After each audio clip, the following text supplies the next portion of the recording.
Business and Equalities Minister Kemi Badenoch used her speech at Tory conference to hit out at people who suggest that racism puts you at a disadvantage in the UK.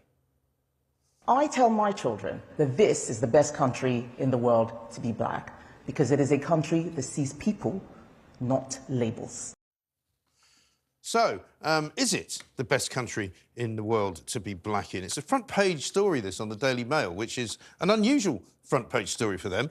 We see people, not labels, says Kemi Badenoch, in a rousing speech on race, gender and Brexit. Kemi Badenoch has always been, in my view, one of the more forward-thinking MPs, one of the more forward-thinking cabinet ministers and possibly a future leader of the Conservative Party. So it's a good time to question whether what she says is right and whether or not she should have said it.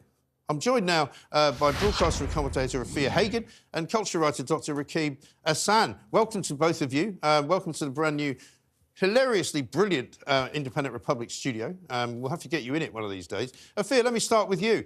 Is Kemi Badenoch right when she says there's no better country in the world to be black than Britain? Well, I wish she was right, but I think there is a bit of gaslighting going on here by Kemi Badenoch. There was a survey that came out just last week with 10,000 black people were interviewed and asked their views, and only one in 10 of them felt proud to be British.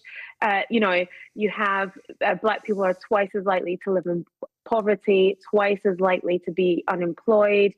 87% of them feel as well that they have worse health outcomes. You have black women are 4 to 5 times more likely to die in childbirth than their white counterparts. So I wish that what Kemi Badenoch was saying was true, but I think the evidence proves otherwise. And we would love to think that we don't give people labels. We would love to think that we don't judge people by their skin colour and by their character. But unfortunately, that just isn't the reality for a lot of black people living in Britain. And what do you see as her definition of black? Because obviously, I mean, Dr Rakib, I'll come to you in a second, but I harken back to a time when, back in probably before you were born, the Tory party had a campaign slogan which was aimed at attracting people that had come here from Uganda, who were generally thought to be business people, you know, people who had fled the Idi Amin regime, originally come from Gujarat in India. And they actually had an Indian man standing with a suit on, holding a briefcase, and it said, "The Labour Party calls you black, we call you British." I mean, if we want to delve into what it means to be British, what it means to be black, that's such a huge conversation, isn't it? And, you know, when I look at what the definition to be black for myself, I mean, I look at myself, I see myself in the mirror, you know, and there is a lot of conversations to be had about what it means to be British, I think. Yeah. And being black British, you know, is something that only 1 in 10 people feel that they are proud to say, unfortunately. And so, you know, people can put their own labels and their own definitions and things. When I talk about being black, obviously I talk about myself. I talk about what I see in the mirror. But I think there's lots of difficulties and conversations, certainly, around that. Mm. And Dr Rakib, let me come to you. I mean, is she talking about you? Is she talking about Afua? Is she talking about every ethnic minority which would describe itself as you know, people of colour? What does she actually mean? Because obviously an experience is different for every single different ethnic minority, isn't it? No, absolutely. The black British population is incredibly diverse in itself. I'd also make the point that in recent times, there's been British black polling, which has not been statistically representative of the UK's black British population at large. So we have to be wary over some of those findings. Now, Kemi Badenoch's point was that there's no other country in the world that is better to be a black individual. So I think what we have to do here is make international comparisons.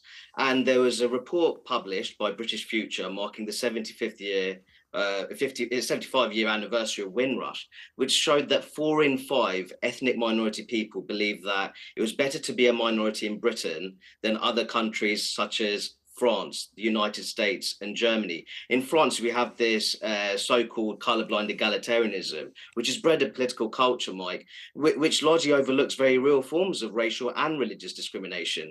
In the US, I consider that to be a relatively youthful experiment. The United States, which is still struggling to get to grips with the legacy of slavery and segregation. And I think when you look at the UK, when it comes to the provision of anti-discrimination protections on the grounds of race, ethnicity and religion, Britain. Post-Brexit Britain comfortably outperforms a string of major EU member states, including France, Germany, and the Netherlands. So I don't consider Kemi Badenoch's statements to be controversial at all. Well, that's the thing. And coming back to you, Afua, I mean, because you can't, I mean, it's very difficult, isn't it? I mean, it's a bit like saying, you know, white people's experiences in Britain are all the same, because they're not. You know, you've got a whole range of people who may reference people like Kemi Badenoch, but may also reference people living in very poor housing in the middle of the city of Liverpool, you know. So, you know, there is not just one black experience, is there? Absolutely, and I think that's a very important point to note, that black people are not a monolith, and everybody in an ethnic minority can't be lumped into being black. You know, there is so many different ethnic minorities that live in this country. When we're talking about black people, you're absolutely right. They're not a monolith. We all don't have the same experiences. I mean, I grew up in Glasgow, for instance. There's lots of black people that didn't grow up in Liverpool, London, in the countryside, in Wales, wherever. There's lots of different experiences for black people. We are absolutely not a monolith. We don't all vote one way. We don't all do the same job. We don't all believe the same things. And I would agree, actually, that definitely the outcomes for people who are black, and I'm just going to say black in this instance, in the UK is certainly better than some countries in Europe, particularly France and Italy. But I definitely wouldn't agree with Kemi Badenoch when she says there's no better place to be black in the world than Britain. I just don't think that's true for a lot of people's experience.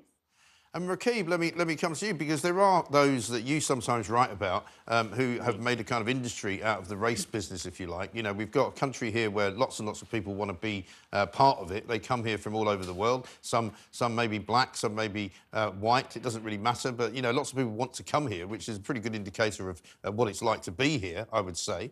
But do you think that the attitudes in this country, you know, we're often regarded as, by some people in what I would call the race industry, as a racist country, but I think France is a far more racist country. I think you're right, America is a far more racist country. Has this kind of argument become turbocharged recently, if you like? No, absolutely. And I've often made the point that for all its flaws, the UK is a relatively successful multiracial democracy compared to France, Germany, and the United States. But that's not to say that improvements can't be made, Mike. I want the UK to be the truest gold standard example of a multiracial democracy. I still think there's forms of labour market discrimination, especially towards people who have culturally distant names. I think that could be better tackled by through the expansion of name-blind applications.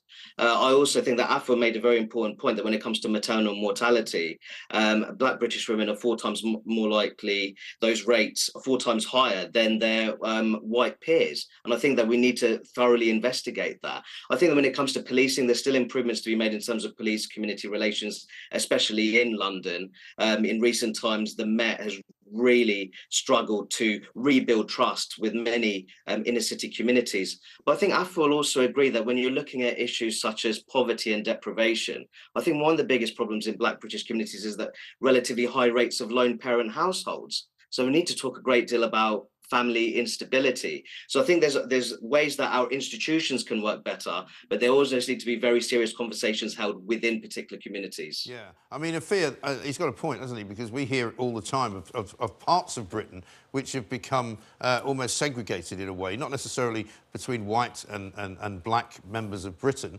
but people from other places who have come to this country and who are kind of brought feuds with them and things like that. You know, we saw it in Leicester, we've seen it up in Bradford, you know, we've seen places where two what you might call ethnic minority communities are kind of at each other's throats simply because of where they come from. And yes, those are issues which do affect communities, and those are issues which are prevalent. And you also have to bring in the issues of class. When we talked about poverty there as well, these can also impact these issues. And then when they're impacting communities, you also bring about the issues of violence as well, and what's happening to our young people. So you have all these issues that feed into one another. And I think it's really about getting to the bottom of those to help issues of poverty, to help issues of crime and violence, and all these kind of things. And I think there's also, you know, people come to this country And yes, they come from absolutely all over. And I think they think the experience when they get here is going to be different than it is. And I think, you know, when you said that this it's become turbocharged recently, it absolutely is, because there's a real rise in rhetoric against people from different countries. You know, I think that's why, going back to the survey, so little people felt that they were proud to be Black British, you know, because there is a real fuel of kind of this right-wing rhetoric that sets people apart. And that is really, really disappointing. And I think that will fuel people's feeling that perhaps this is not a good place to be Black, that perhaps they're not proud to be Black British. But then again, I suppose you could say that about any particular country in any particular time, couldn't you? I mean, Rakib, what if we turn the question round the other way and go, is this the best country to be white in? Well, I mean, I just make the point that generally my inclusive view is that we're a relatively successful multiracial democracy. Of course, there needs to be improvements when it comes to integration, especially in urban and diverse parts of the country. But I think overall, when it comes to social belonging, social cohesion, national sense of belonging, trust in public institutions, we are in a better condition than other multiracial democracies. That doesn't mean that we can't improve in those areas. But I think more generally, I think Afua makes a fantastic point that the Black British population is incredibly diverse. I'll give you an example when it comes to education. Pupils of Black African origin tend to perform better than pupils of white British heritage. Pupils of Black Caribbean origin perform worse than their white British peers. So I think that while there are important conversations to be had about race, I think we also need to talk about culture, Mike. Yeah, I think that's absolutely right. Well, it's a fascinating topic. We must explore it some more. But Afua, thank you very much indeed. Dr Rakib Ehsan as well. Good to talk to both of you.